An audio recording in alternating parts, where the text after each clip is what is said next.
Mesdames et messieurs, bonjour.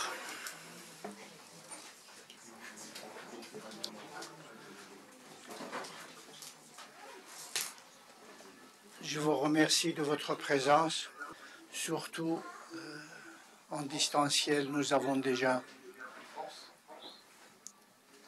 des participants qui sont présents aussi. Et je remercie aussi les intervenants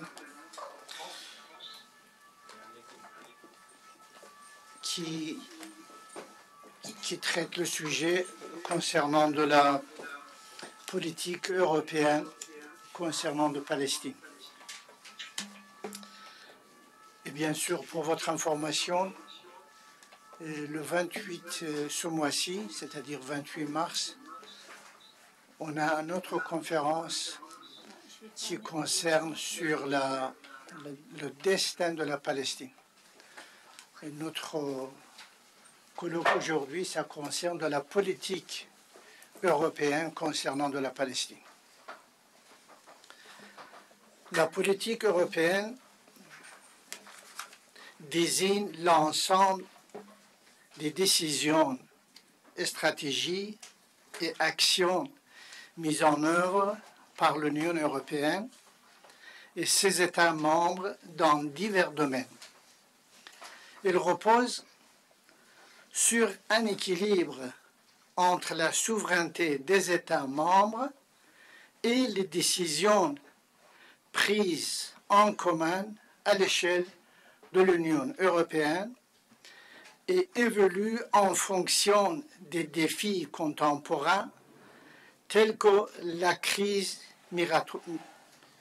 migratoire, les tensions géopolitiques ou la transition écologique.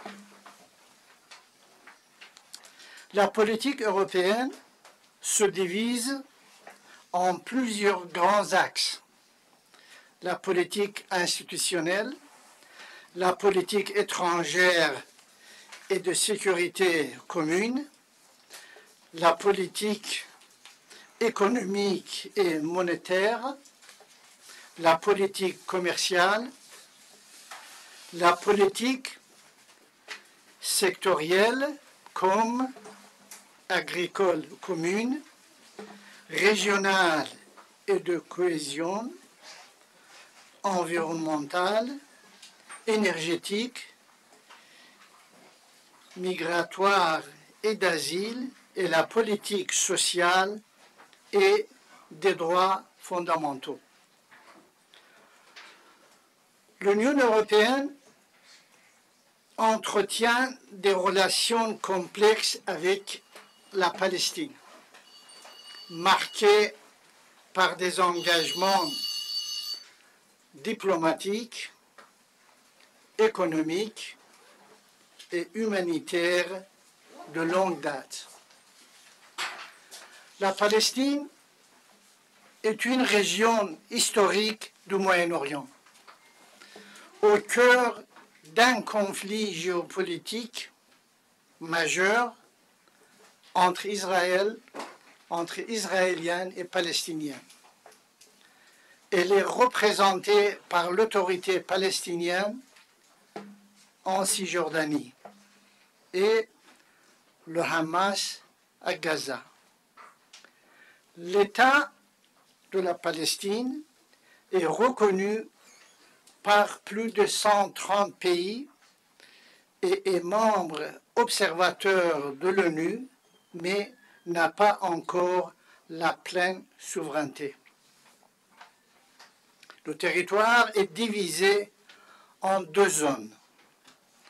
La Cisjordanie, partiellement administrée par les autorités palestiniennes, mais occupée en grande partie par Israël. La bande de Gaza, contrôlée par le Hamas, est soumise à un blocus israélien. Le conflit israélo-palestinien trouve ses origines à la fin du XIXe siècle avec le sionisme et l'opposition arabe à l'établissement d'un État juif en Palestine. En 1948, après le retrait britannique et la création d'Israël, une guerre éclate, entraînant le déplacement de centaines de milliers de Palestiniens. Depuis, de nombreuses guerres et soulèvements ont eu lieu sans qu'une solution définitive ne soit trouvée. La Palestine est donc une entité politique et territoriale au cœur d'un conflit complexe avec un statut international toujours débattu. Les relations entre l'Union européenne et la Palestine sont établies depuis 1975, date à laquelle l'Union européenne a entamé un dialogue avec l'Organisation de libération de la Palestine. L'Union européenne est un membre actif du Quartet pour le Moyen-Orient et figure parmi les principaux donateurs d'aide étrangère à l'autorité palestinienne. 12 des 27 États membres de l'Union européenne reconnaissent officiellement l'État de Palestine. En 2014, la Suède a été le premier pays à le faire en tant que membre de l'Union européenne. Et en mai 2024, l'Irlande et l'Espagne ont également reconnu l'État de Palestine, suivi par la Slovénie en juin 2024. Depuis la déclaration de Venise en 1980, l'Union européenne reconnaît le droit à l'autonomie des Palestiniens et soutient la participation de l'Organisation de libération de la Palestine aux initiatives de paix. L'Union européenne est favorable à une solution à deux États, avec un État Israël et un État palestinien coexistant en paix et en sécurité. Cette approche a été réaffirmée récemment, notamment lors de discussions avec des représentants israéliens. L'Union européenne maintient un bureau de représentation à Ramallah, accrédité auprès de l'autorité palestinienne. De son côté, l'OLP dispose d'une délégation générale à Bruxelles, accréditée auprès de l'Union européenne. L'Union européenne est un des principaux donateurs de l'autorité palestinienne, fournissant une aide financière substantielle pour soutenir le développement économique, les infrastructures et les services sociaux dans les territoires palestiniens. Cette assistance vise à améliorer les conditions de vie des Palestiniens et à renforcer les institutions locales. Depuis le début du processus de paix en 1994, l'Union européenne, compris les contributions individuelles de ses membres, a fourni environ 10 milliards d'euros aux Palestiniens. Cette assistance économique représente le programme d'aide étrangère par habitant le plus élevé de l'Union européenne. En réponse aux crises humanitaires, l'Union européenne a annoncé une aide de 120 millions d'euros pour Gaza, destinée à améliorer les conditions de vie des Palestiniens. L'Union européenne considère les colonies israéliennes dans les territoires occupés comme illégales au regard du droit international et comme un obstacle majeur à la paix.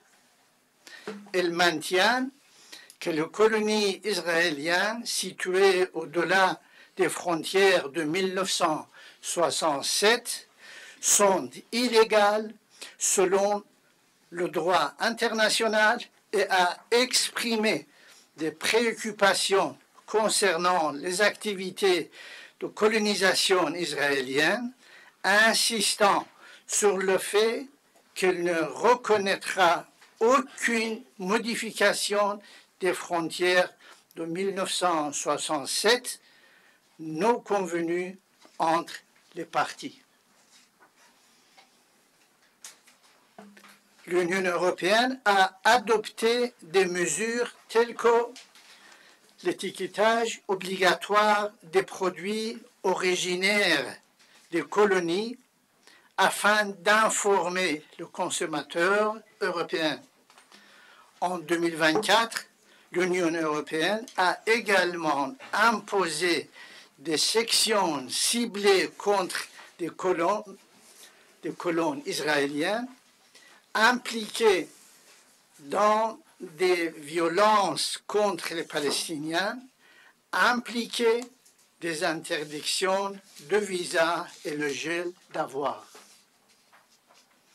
L'Union européenne soutient fermement la solution à deux États comme moyen de parvenir à une paix durable entre Israéliens et Palestiniens. En février 2025, une porte-parole de l'Union européenne a réaffirmé que Gaza devrait faire partie intégrante de tout futur État palestinien. Par ailleurs, l'Union européenne a exprimé ses préoccupations concernant l'escalade des tensions en Cisjordanie et insiste sur le respect des droits des Palestiniens, y compris leur droit de retour à Gaza. Les conflits récents, notamment la guerre à Gaza, déclenchée en octobre 2023, ont mis en évidence les limites de l'influence de l'Union européenne dans la région. Malgré ses efforts diplomatiques, l'Union européenne peine à jouer un rôle décisif dans la résolution du conflit israélo-palestinien, en partie à cause de divisions internes entre les États membres et de l'évolution des dynamiques géopolitiques mondiales. En février 2025, Israël a refusé l'entrée à deux députés européens, dont la présidente de la délégation du Parlement européen pour les relations avec la Palestine, invoquant des accusations de promotion de boycott contre Israël. La politique de l'Union européenne envers la Palestine est caractérisée par un soutien contenu à une solution pacifique et durable au conflit israélo-palestinien, tout en faisant face à des défis significatifs liés aux réalités politiques et aux dynamiques du conflit sur le terrain. l'Union européenne maintient une position constante concernant le conflit israélo-palestinien, en soutenant la solution à deux États, c'est-à-dire la coexistence pacifique d'un État Israël et d'un État palestinien. Cependant, des divergences internes au sein de l'Union européenne et des défis géopolitiques ont limité son influence dans la région, remettant en question sa capacité à jouer un rôle décisif dans le processus de paix. La conclusion du conflit israélo-palestinien dépendra des évolutions régionales, des pressions internationales et des décisions des dirigeants des deux camps. Une solution durable nécessitera un compromis difficile et une volonté politique forte. Je vous remercie de votre attention.